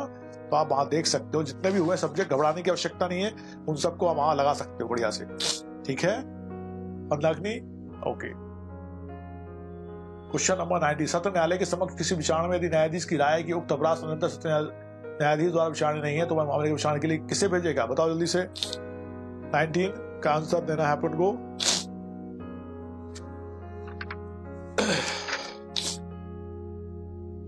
एमपीएपीओ 2008 में 19 का डी दिया है रोशन ने, और रोशन ने दिया है अगला। 19 का डी इज करेक्ट आंसर। मुख्य न्यायिक मजिस्ट्रेट या किसी अन्य प्रथम श्रेणी न्यायिक मजिस्ट्रेट को। Yes, question number 20 same question हो गया है।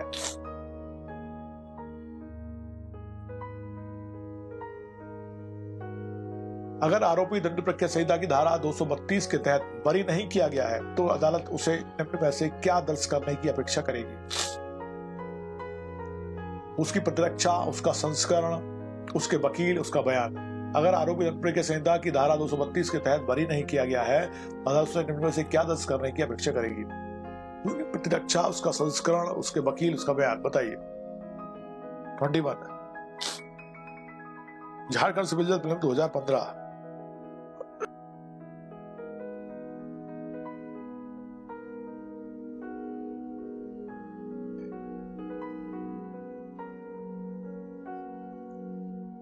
उसकी प्रतिरक्षा, यस, डिफेंस होगी उसकी। सीआरपीसी 1973 की धारा 232 के अनुसार यदि संबद्ध विषय के बारे में अभियोजन का साक्ष्य लेने, अभियुक्त की परीक्षा करने और अभियोजन तथा प्रतिरक्षा को सुनाने के पश्चात न्यायाधीश का विचार है कि इस बात का साक्ष्य नहीं है कि अभियुक्त ने अपराध किया है, तो न्यायाधीश दोष मुक्ति का आदेश अभिलिखित करेगा। परंतु यदि अभियुक्त बरी नहीं किया गया है, तो अदालत उसकी प्रतिरक्षा, डिफेंस दर्ज करने की अपेक्षा करेगी। 21 का है इस correct answer. Now question number 22। दंड प्रक्रिया संहिता की निम्न धाराओं में से किन में सत्र न्यायालय के समक्ष विचारणा की प्रक्रिया का प्रावधान किया गया है? 260 से 265 में, 251 से 259 में, 238 से 250 में और 225 से 237 में सत्र न्यायालय का सेशन ट्रायल कायम है। बताओ। 22 उत्तराखंड सिविल जज 2009, यूपी एपीओ 2002, 2005, 2007, यस 22 का डी आंसर किसने दिया है? कुलदीप, रोशन, अमन, बिल्कुल सही। सेक्शन 225 से 237 तक सेशन ट्रायल है, इज करेक्ट आंसर। 225 से 237 में सत्र न्यायालय द्वारा सेशन ट्रायल है। 238 250 से वारंटी मामले में विचार है, वारंट ट्रायल है। 251 से 259 तक समन ट्रायल है, ठीक है। Now question number 23,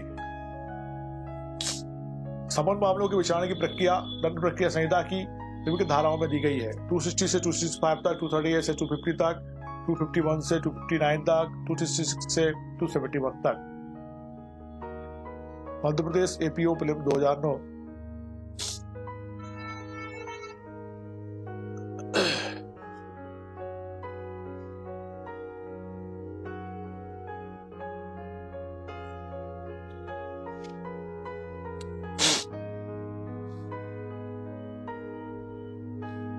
twenty two का मंदाकिनी, हाँ 23 का कहा मंदाकिनी ने ए।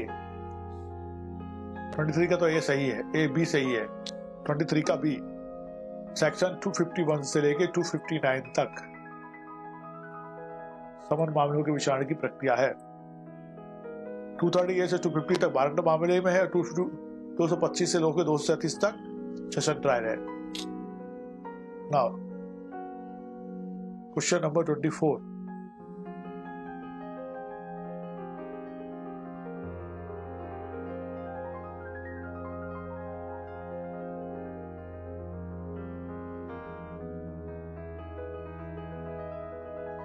पाकिस्तान का एक राष्ट्रिक सीमा के दूसरी ओर से गोली चलाता है तथा भारतीय सीमा में एक व्यक्ति की मृत्यु हो जाती है। नातेदारी, मित्रगण तथा अन्य भारतीय दौड़कर वहां पहुंचते हैं तथा पाकिस्तानी को घसीटकर सीमा के भारतीय पुलिस थाने पर ले जाते हैं।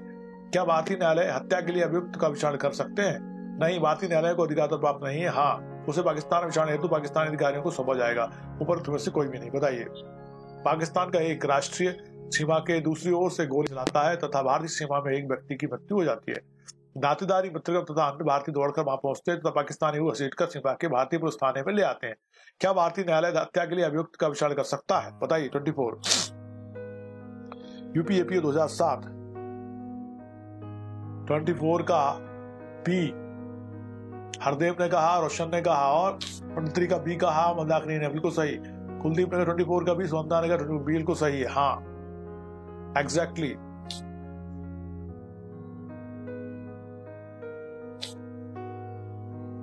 क्वेश्चन नंबर 25, ऐसे मामलों में जहां अपराध अनन्य रूप से सत्र न्यायालय द्वारा ही विचारण योग्य है वहां अनुमोचन का आदेश कौन दे सकता है? कोई नहीं। मुख्य न्यायिक मजिस्ट्रेट, वह मजिस्ट्रेट जिसे मामला सुपुर्द करता है सत्र न्यायालय। बताइए। 25 मध्य प्रदेश एपीओ 1995।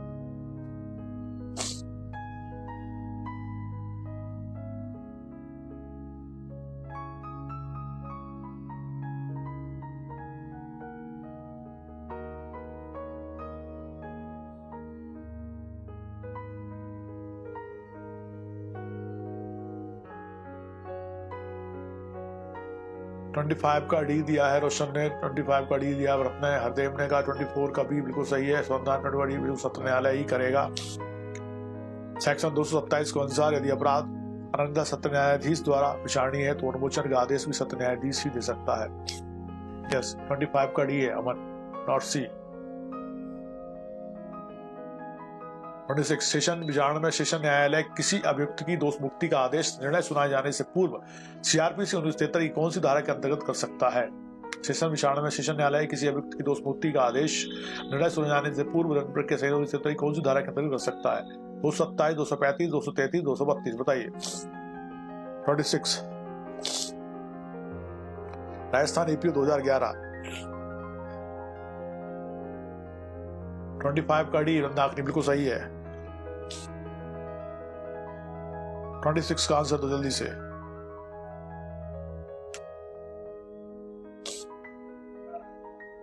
ट्वेंटी का D is correct answer. Section 232 सत्र विचारण धारा 225 से 237 में अभियोजन का साक्ष्य लेने, अभियुक्त की परीक्षा और अभियोजन और बिंदुओं की प्रतिरक्षा सुनने के पश्चात न्यायाधीश का विचार है कि इस बात का साक्ष्य नहीं है कि अभियुक्त ने अपराध किया है तो न्यायाधीश दोष मुक्ति का आदेश अभिलिखित करेगा। सेक्शन 232 एग्जैक्टली सही है। क्वेश्चन नंबर 27, दंड प्रक्रिया संहिता की किन धाराओं में वारंट मामलों के विचारण की प्रक्रिया दी गई है? 238 से 250, 260 से 265, 251 से 259, 225 से 237। सबको इसका आंसर पता है, जल्दी से आंसर दो बेटा 27 का।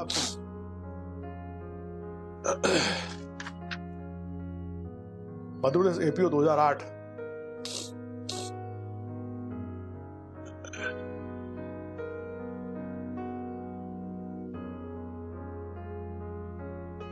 का is correct answer. Yes yes yes. Section 238 से लेके 250 तक, 225 से लेके 237 तक सत्र न्यायालय, ठीक है। 238 से 250 तक वारंट मामला, 251 से लेके 259 तक समन मामला, सब तो पता है अपन को।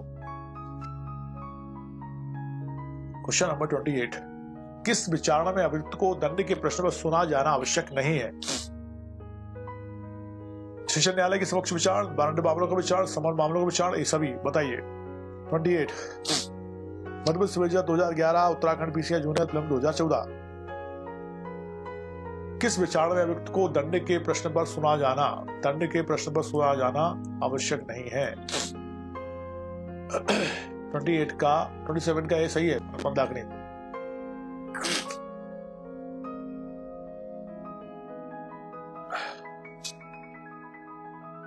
28 का सी कहा, किसने कहा भाई? कुलदीप ने कहा है, सुनंदा ने कहा है। बहुत बढ़िया, वेरी फास्ट सुनंदा और कुलदीप। समन मामलों का विचार होता है, वहां पे दंड के प्रश्न में सुना जाना आवश्यक नहीं है। ओके।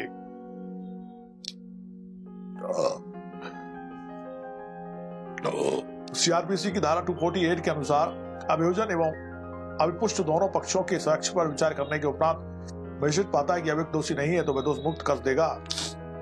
क्वेश्चन 29 में सेक्शन 235 क्लॉज 2 में यह प्रावधान है कि यदि अभियुक्त दोषित किया जाता है तो न्यायाधीश दंड के प्रश्न में अभियुक्त को सुनेगा। इसी प्रकार वारंट मामलों के विचार वाले अध्याय में धारा 248 क्लॉज 2 के अनुसार जब मजिस्ट्रेट इसने समझता है कि अभियुक्त दोषी है तो वहां दंड के प्रश्न में अभियुक्त को सुनने के पश्चात विधि के अनुसार दंडादेश दे सकता है। समन मामलों के विचार में यदि मजिस्ट्रेट को प्रतीत होता है कि अभियुक्त दोषी है तो वह विधि के अनुसार उसके बारे में दंडादेश दे सकता है, धारा 255 क्लॉज 2 के अनुसार, है ना। ओके। क्वेश्चन नंबर 29, यदि वारंट मामले के विचारणा में मजिस्ट्रेट अभियुक्त को दोषी नहीं पाता है तो वह उसे उन्मोचित कर देगा, उसे दोष सिद्ध कर देगा। ये नहीं है, उसे एक्चुअल में अभियुक्त को दोष सिद्ध नहीं पाता है। जब मामला चला, ट्रायल चली, अभियुक्त को दोषी नहीं पाया तो उसको दोष मुक्त कर देगा। उन्मोचित करता तो वो विचारण से पहले ही कर देता, आरोप विरचित होने से पहले ही कर देता, यदि उसे उन्मोचित करना होता तो, है ना। तो बी इज करेक्ट आंसर ना, देख नहीं पाया था मुझे। 29 का बी इज करेक्ट आंसर। हाँ, एक्विटल ये सही है, बी है, मैं इसको देख नहीं पाया था। 29 का बी है। एक्चुअल में मजिस्ट्रेट विचार अभियुक्त को दोषी नहीं पाता है तो फिर उसको दोष मुक्ति करेगा ना, सही है। उन्मोचन तो उससे पहले ही कर देता, वो आरोप से पहले। 30, दंड प्रक्रिया संहिता 1973 के अधीन एक वारंट मामले में जो पुलिस रिपोर्ट पर संशोधित किया गया है विचारण प्रारंभ होता है जब आरोप निर्धारित किए जाते हैं, जब अभियुक्त उपस्थित होता है, जब साक्ष्यों का परीक्षण किया गया है। उपरोक्त में से कोई भी नहीं, बताइए जल्दी से। 30,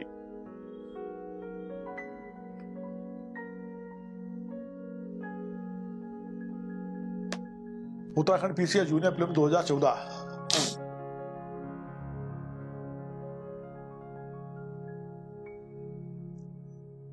वेलकम सुनंदा।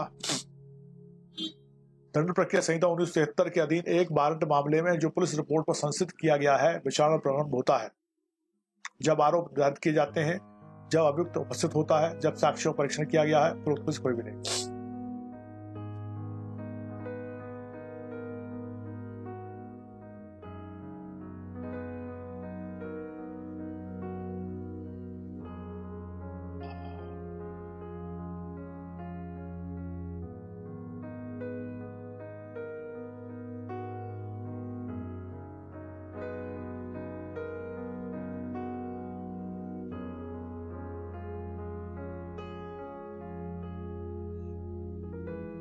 हाँ, 30 का ये है। सीआरपीसी 1973 के अधीन एक वारंट मामले में जो पुलिस रिपोर्ट पर संशोधित किया गया है विचारण प्रारंभ होता है जब आरोप निर्धारित किए जाते हैं, ठीक है। A is correct answer. 30 के बाद 31 आता है आपका। वारंट मामलों के विचारण की प्रक्रिया समन मामलों के विचारण की प्रक्रिया से निम्न आधार पर भिन्न है। वारंट मामलों के विचारण की प्रक्रिया समन मामलों के विचारण की प्रक्रिया से निम्न आधार पर भिन्न है। आपको आधार देखना है। समन मामलों में चाहे वह मामला पुलिस रिपोर्ट पर अथवा अन्य किसी आधार पर संचित हुआ हो, विचारण की प्रक्रिया एक ही है। समन मामलों में अभियुक्त का धारा 313 दंड प्रक्रिया संहिता के अधीन परीक्षण आवश्यक नहीं है। वारंट मामलों में आरोप लगाने के पूर्व अभियोजन के प्रमुख साक्ष्यों की गवाही लेकर की जाती है और समन मामलों में अभियुक्त को उन्मोचित किए जाने अथवा छोड़े जाने का कोई प्रावधान नहीं। बताइए। 31 मध्य Pradesh APO 1993।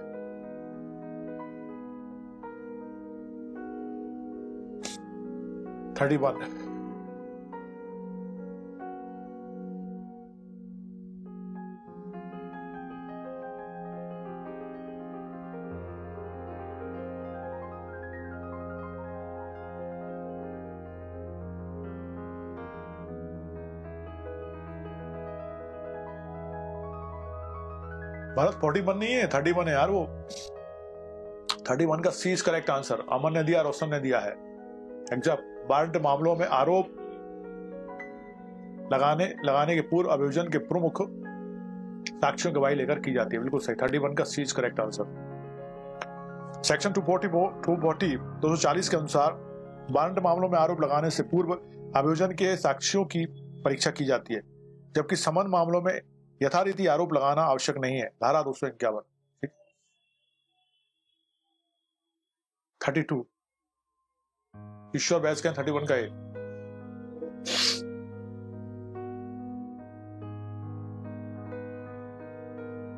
Question number 32।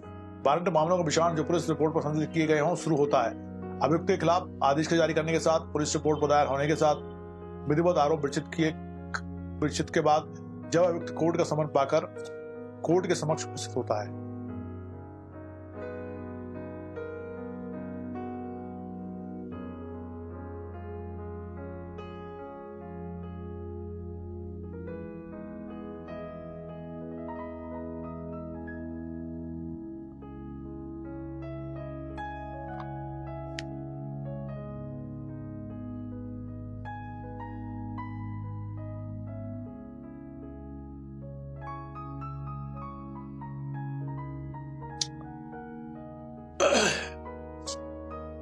Thirty two का सी विधिवत आरोप विरचित करने के बाद। सही है।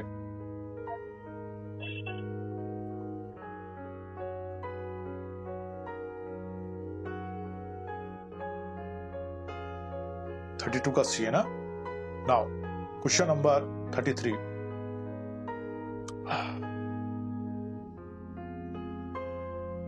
सीआरपीसी 1973 की प्रथम अनुसूची के अनुसार सूर्यास्त और सूर्योदय के मध्य राजमार्ग पर की गई लूट 14 वर्ष के कठिन कारावास और जुर्माने से दंडनीय है। इसका विचारण किया जाता है सेशन न्यायालय द्वारा, सहायक सेशन न्यायाधीश द्वारा, अपर सेशन न्यायाधीश द्वारा, धारा 28 के अंतर्गत और प्रथम वर्ग मजिस्ट्रेट द्वारा। बताइए किसके द्वारा किया जाता है। 33 एमपी एडीपीओ 2015। सीआरपीसी 1973 की प्रथम अनुसूची के अनुसार लूट यदि राजमार्ग पर सूर्यास्त और सूर्योदय के बीच की जाती है तो अपराधी 14 वर्ष के लिए कठिन कारावास और जुर्माने से दंडनीय होगा। इसका विचार किसके द्वारा किया जाएगा? आपने क्या लिखा? 33 का D is correct answer. D है। भले ही 14 वर्ष तक का कारावास है, लेकिन प्रथम वर्ग मजिस्ट्रेट मतलब जुडिशियल मजिस्ट्रेट फर्स्ट क्लास द्वारा इसका विचारण किया जाएगा। इसकी ऐसा प्रथम अनुसूची अपनी सीआरपीसी की कहती है। 33 का डी इज करेक्ट आंसर। 33 का डी।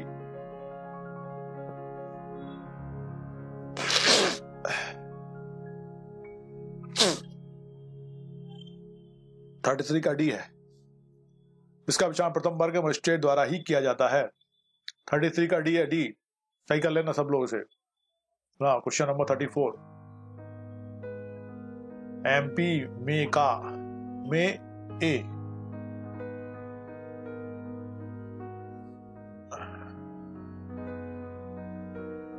क्या कह रहे हो ईश्वर बैस? एमपी में ए क्या?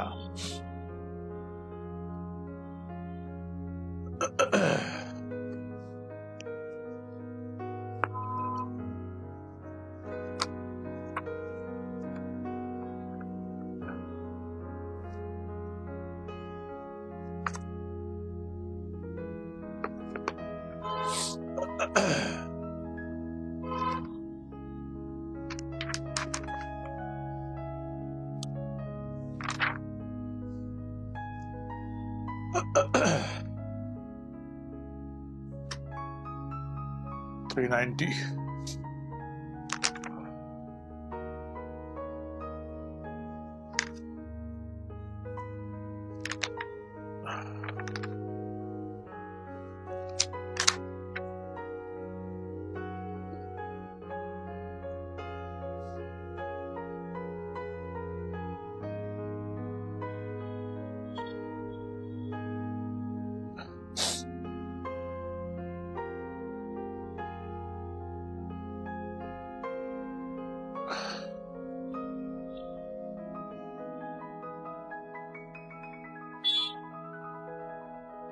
सही कह रहा है, ठीक है, सही है बैर।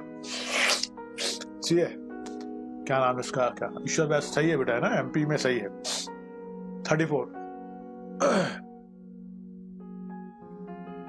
सिया धनपुरी के संहिता की धारा 248 क्लॉज 2 के अंतर्गत दो सिद्धि एवं, हाँ सही है बेटा, सुनंदा ने कहा 33 क्वेश्चन का आंसर एमपी में ट्रायल बाय सेशन है, बिल्कुल सही है बेटा, ट्रायल बाय सेशन है। और एमपी संशोधन के अनुसार वहां पे जो है ये 33 सेशन न्यायाधीश के द्वारा होगी ना, इसलिए एमपी में यदि क्वेश्चन आता है तो सेशन न्यायाधीश होगा, एमपी के बाहर आता है तो प्रथम वर्ग मजिस्ट्रेट होगा, ठीक है। ये 33 का ए होगा, यदि एमपी में क्वेश्चन आता है ये वाला तो सेशन न्यायाधीश। ये क्वेश्चन कहाँ आया था, उत्तराखंड में आया था, है ना, नहीं कौन सा 33 ना, ये आया था आपका मध्य प्रदेश एडीपीओ 2015 में आया था, तो वहां पे प्रथम वर्ग मजिस्ट्रेट लिखा हुआ है हमने, है ना, इस संशोधन के आधार पर सेशन न्यायाधीश हो गया है, ठीक है।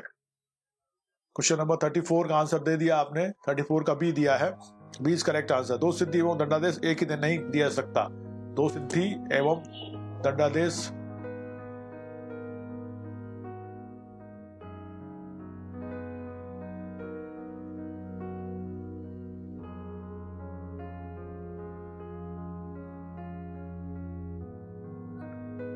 सीआरपीसी 1973 की धारा 248 क्लॉज 2 के अनुसार जब मजिस्ट्रेट इस निष्कर्ष पहुंचता है कि अभियुक्त दोषी है तो वह के प्रश्न पर अभियुक्त को सुनने के पश्चात ही विधि के अनुसार उसके बारे में दंडादेश दे सकता है, अर्थात दो सिद्धि एवं दंडादेश एक ही दिन नहीं दिया जा सकता, बिल्कुल सही, एग्जैक्टली। नाउ क्वेश्चन नंबर 35, क्या सत्य नहीं है श्रवण सुनवाई के दिनांक को यदि परिवादी अनुपस्थित है तो मजिस्ट्रेट अभियुक्त को मुक्त कर सकता है यदि अपराध रोज राजीनामा योग्य है या संज्ञेय है, आरोप का निर्माण नहीं हुआ है, उक्त प्रावधान परिवाद संचित प्रकरण व पुलिस द्वारा संचित दोनों में ही लागू होंगे। अब आपको बताना है क्या सत्य नहीं है। श्रवण सुनवाई दिनांक को यदि परिवादी अनुपस्थित है तो मजिस्ट्रेट अभियुक्त को उन्मुक्त कर सकता है यदि अपराध राजीनामा योग्य है, संज्ञेय है, आरोप का निर्माण नहीं हुआ है, उक्त प्रावधान परिवाद व संचित प्रकरण व पुलिस द्वारा संचित दोनों मामलों में लागू होते। बताइए। 35 मध्य सिविल जज 2007 में क्वेश्चन पूछा गया था।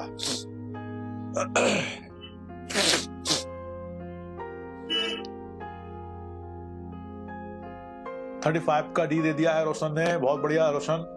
युक्त प्रावधान परिवाद पर संचित प्रकरण व पुलिस द्वारा संचित लागू पर होंगे, बिल्कुल सही कहा। उक्त प्रावधान जो है परिवाद पर संचित प्रकरण व पुलिस द्वारा संचित दोनों पर लागू होंगे।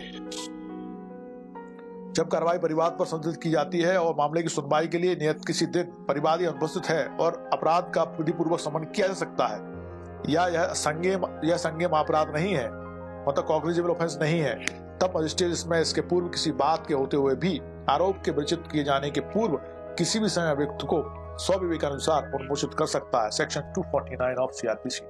Okay, yes. Now question number 36 और आज का लास्ट क्वेश्चन है अपना। किसी दंडाधिकारी द्वारा की गई निम्न कार्रवाइयों में से कौन सी कार्यवाही विधि के प्रावधानों के विरुद्ध है? उसने एक वारंट प्रकरण में अभियोगी की अनुपस्थिति के कारण प्रकरण निरस्त कर दिया, उसने एक समन प्रकरण में अभियोगी की अनुपस्थिति के कारण अभियुक्त को दोषमुक्त कर दिया, उसने एक वारंट प्रकरण में अभियुक्त द्वारा अपराध स्वीकार कर लेने पर भी तुरंत दंडित नहीं किया तथा प्रकरण में कार्रवाई जारी रखी, उसने एक समन प्रकरण में अभियुक्त द्वारा अपराध स्वीकार करने पर भी आगे कार्रवाई जारी रखी। किसी दंडाधिकारी द्वारा की गई निम्न कार्रवाइयों में से कौन सी कार्रवाई विधि के प्रावधानों के विरुद्ध है, आपको बताना है। 36 ये आया था मध्य प्रदेश सिविल जज 1986 में, 1986 मध्य प्रदेश सिविल जज में ये क्वेश्चन पूछा गया था। आपको इसका आंसर देना है।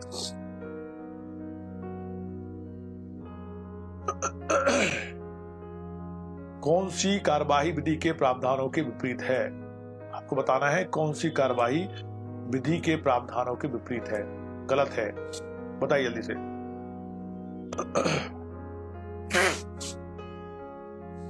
जल्दी बताओ बेटा। 36 का डी कुलदीप कह रहे हैं ना, 36 का डी नहीं है। और भी बताओ जल्दी जल्दी, कौन बता रहा है?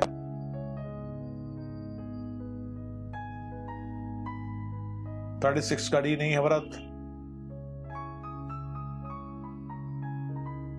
36 का ए है। ए उसने एक बारण्य प्रकरण में अभियोगी की उपस्थिति के कारण प्रकरण नष्ट कर दिया। ये कैसा हो गया? विधि के विपरीत हो गया है। किसी बारण्य प्रकरण में यदि कार्यवाही परिवाद कंप्लेंट पर संस्थित हो तथा मामले की सुनवाई के लिए नियत तिथि पर अभियोगी परिवादी कंप्लेंटेंट अनुपस्थित हो और अपराध का यदि विधिपूर्वक समन किया जा सकता है अथवा वह असंज्ञेय अपराध है तो मजिस्ट्रेट आरोप रचना के पूर्व किसी भी समय अभियुक्त को स्वविवेक अनुसार अनुसूचित कर सकता है। सेक्शन 249 अतः दंडाधिकारी द्वारा बारण्य प्रकरण में यदि अपराध विधिपूर्वक समनीय कंपाउंडेबल नहीं है अथवा अपराध संज्ञेय है तो आरोप रचना के पूर्व अभियुक्त को अनुसूचित नहीं किया जा सकता तथा आरोप रचित हो जाने के पश्चात मात्र अभियोगी की अनुपस्थिति के कारण दंडाधिकारी द्वारा बारण्य प्रकरण का मामला निरस्त किया जाना विधि के प्रावधानों के विपरीत होगा। ठीक है, या तो मामला संज्ञेय हो, है ना, संज्ञेय है या समनीय नहीं है तो, और ऐसे मामले का में वो अनुपस्थित हो गया है तो उसके आधार पर उसको वो क्या नहीं कर सकता है, अभियोगी की अनुपस्थिति के कारण प्रकरण को नष्ट नहीं कर सकता। यदि करेगा तो वो विधि के विरुद्ध हो जाएगा। ठीक है, तो 36 का ए इज करेक्ट आंसर। ठीक है, 37 से अपन कल मिलेंगे आगे, है ना। Take care.